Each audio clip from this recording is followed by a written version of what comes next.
So hello friends, welcome to Get Focused YouTube channel. ठीक है, तो आज क्या करेंगे, आज हम क्वेश्चन नंबर 41 सॉल्व करेंगे। ठीक है, देखो ये आईआईटी बॉम्बे ने क्वेश्चन फ्रेम किया था और एक बहुत इंपॉर्टेंट क्वेश्चन था। ठीक है, ये जो क्वेश्चन है ये ब्रेकडाउन वोल्टेज के ऊपर आधारित एक क्वेश्चन है। ठीक है, किसके ऊपर? Breakdown voltage. ठीक है, तो ये ब्रेकडाउन वोल्टेज क्या होता है? ये ब्रेकडाउन वोल्टेज होता है कि मतलब कितना मिनिमम वोल्टेज में एक इंसुलेटर, मतलब एक पोर्शन ऑफ इंसुलेटर, मतलब कंडक्टिव यूज हो सकता है, एज ए कंडक्टर यूज हो सकता है, और मतलब कंडक्टर की तरह बिहेव करेगा। ठीक है, ये होता है ब्रेकडाउन वोल्टेज। ठीक है, तो देखेंगे अभी क्वेश्चन में क्या लिखा गया है। ठीक है, three capacitor C1 C2 C3, देखो ये C1 C2 C3 whose values are 10 microfarad, so this is 10 microfarad, 5 microfarad and 2 microfarad respectively have breakdown voltages 10 volt, 5 volt and 2 volt respectively. ठीक है, तो इसका जो ब्रेकडाउन वोल्टेज है 10 वोल्ट, इसका जो ब्रेकडाउन वोल्टेज है 5 वोल्ट और इसका जो ब्रेकडाउन वोल्टेज है ये 2 वोल्ट। ठीक है, तो क्वेश्चन में क्या पूछा है, देखो ये तो डाटा गिवन था, कैपेसिटर का वैल्यू और रेस्पेक्टिव ब्रेकडाउन वोल्टेज गिवन है। ठीक है, तो अभी देखेंगे क्वेश्चन क्या पूछा है। For the interconnection Son below, ये जो इंटरकनेक्शन है, ठीक है, the maximum save voltage in volts that can be applied across the combination। ठीक है, so maximum save voltage कितना होगा? ठीक है, and the corresponding total charge in microcoulomb stored in the effective capacitance across the terminal। so ये suppose ए terminal है, ये B terminal है, so कितना चार्ज स्टोर होगा? Q total. ठीक है, कितना स्टोर होगा ये दोनों हमको निकालना है। ठीक है, तो देखो इसको कैसे सॉल्व करेंगे।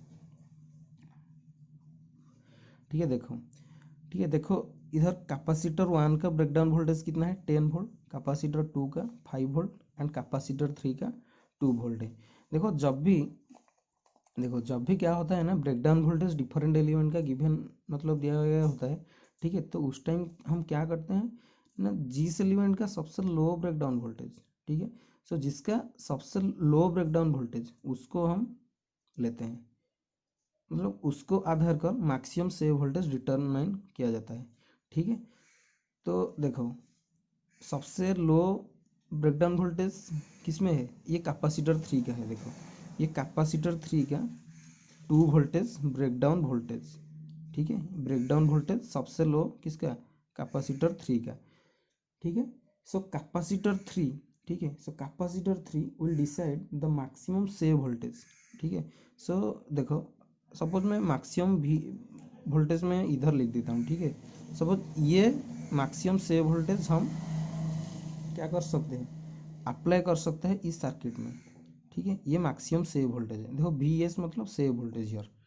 ठीक है, तो मैं लिख देता हूँ V S is save voltage. ठीक है, तो अभी देखो इसको डिटरमाइन करेंगे ये वी एस कितना होगा। देखो तो मैं क्या बोला, इसको हम रिफरेंस लेंगे। ठीक है, देखो तो अभी ये जो Vc3 है इसका अक्रॉस कितना वोल्टेज है? ब्रेकडाउन वोल्टेज 2 वोल्टेज है। ठीक है, ये 2 वोल्टेज है, लेकिन सेम हम मैक्सिमम कितना सेव वोल्टेज अप्लाई कर सकते हैं? ये Vs सेव वोल्टेज अप्लाई कर सकते हैं। ठीक है, तो हमको डाटा गिवन है, मतलब Vc3 आप लिख सकते हो 2 वोल्ट और V ये save maximum save voltage circuit को गिवन है। ठीक है, तो देखो मैं अभी कैसे लिखता हूँ, जैसे कि वोल्टेज डिवाइडर रूल होता है किसके लिए? रजिस्टर के लिए। सेम रूल मैं अप्लाई कर रहा हूँ कैपेसिटर के लिए। तो देखो कैपेसिटर के लिए क्या होगा, ये जो Vc3 है ना, देखो रजिस्टर के केस में क्या होता था, रजिस्टर के केस में क्या होता था, देखो ये सपोज R1, ये सपोज R2 और ये सपोज V। तो अगर हम R1 का निकालते थे तो हम डायरेक्ट R1 ले जाते थे, R1 divided by R1 plus R2 into V। लेकिन ये जो कैपेसिटर का केस है, कैपेसिटर के केस में रिवर्स होता है, मतलब ये सपोज C1 है, ये सपोज C2 है, ये सपोज V है। ठीक है, तो हम क्या करेंगे ना, ये जो अब सपोज हम Vc1 निकालेंगे तो C2 को लेंगे। ठीक है, C2 लेंगे divided by C1 by C2 into V।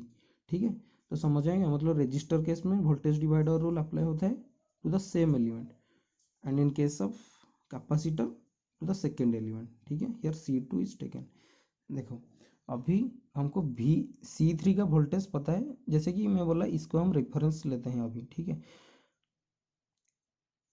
Vc3 का 2 वोल्टेज है। देखो तो Vc3 का कैसे निकालेंगे, C3, देखो Vc3 का कैसे निकालेंगे, ये अगर रजिस्टर होता तो R3 के लिए Vr3 के लिए R3 लेते, ठीक है, लेकिन ये कैपेसिटर है तो हम सेकेंड वाला लेंगे, ठीक है।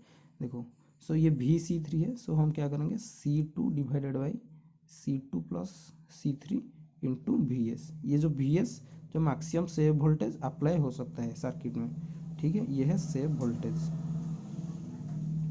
तो देखो C2 का वैल्यू कितना है, C2 का वैल्यू है 5 एंड C2 का वैल्यू है 5 एंड C3 का वैल्यू 2 माइक्रोफैरड है, 2 माइक्रोफैरड है।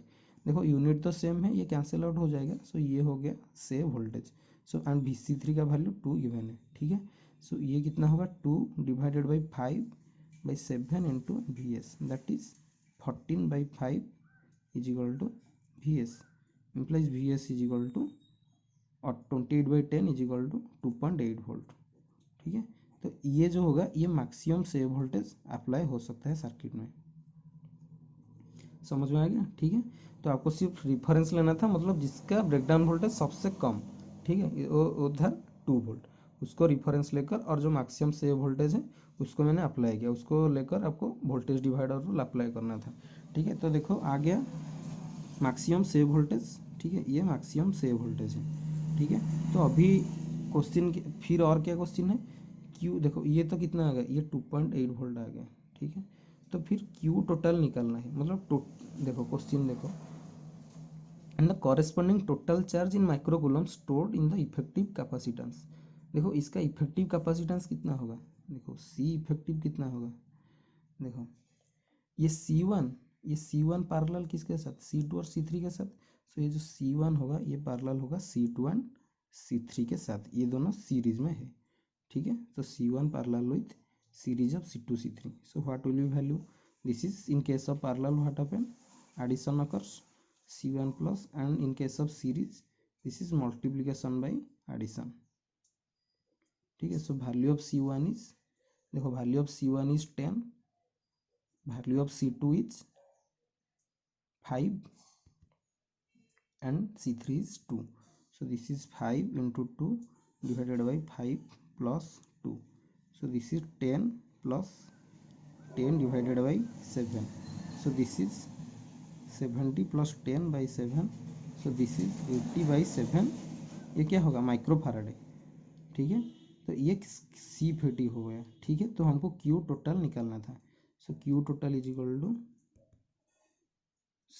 CV, here C effective into V, so C effective here 80/7 and voltage here how much 2.8, देखो अभी 7 से इसको काटो, ये 0.4 हो जाएगा, सो 8 into 4, so that is 13 microcoulomb, ठीक है। ये हो जाएगा आंसर 32 माइक्रोकूलम, 32 माइक्रोकूलम, ठीक है। तो ऑप्शन में देखो जहाँ पर 2.8 और 32 माइक्रोकूलम होगा वो वही आंसर होगा, ये देखो ऑप्शन सी इज करेक्ट, ठीक है।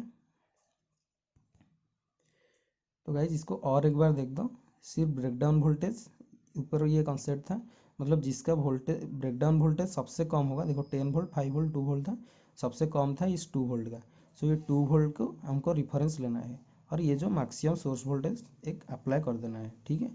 तो देख दो एक बार सॉल्यूशन, ये Vc3 का 2 गिवन है, मैं वोल्टेज डिवाइडर रूल अप्लाई कर दिया, सोर्स वोल्टेज मिल गया, सॉरी मैक्सिमम सेव वोल्टेज मिल गया, उसके बाद क्यू टोटल कितना निकालना था, जो होता है कि C इफेक्टिव इंटू V, सो C इफेक्टिव हमारा 80/7 and V is 2.8, that is 32 microcoulomb, ठीक है। सो गाइज वीडियो कैसा था मेरे को कमेंट सेक्शन में ज़रूर बताना, अगला वीडियो में और कुछ क्वेश्चन सॉल्व करेंगे, ठीक है। अगर गाइज आप चैनल को अभी तक सब्सक्राइब नहीं किए हो तो ज़रूर मैं बोलूँगा कि कर दो, क्योंकि देखो ऐसे गेट रिलेटेड क्वेश्चन ना ऐसे ही आते रहेगा मेरे चैनल में, देखो और दूसरा चैनल में तो कॉन्सेप्ट मिल जाएगा और थ्योरी भी मिल जाएगा, लेकिन मैं एक पूरा डिजाइन कर रहा हूँ, जैसे कि पूरा 1991 से 2020 तक जो जो क्वेश्चन आए हैं आप लिख सकते हो, एक जगह में नोट कर सकते हो, और वो चीज़ सबसे इंपॉर्टेंट होता है गेट के लिए, ठीक है। ठीक है गाइज, आज के लिए इतना ही, बाय।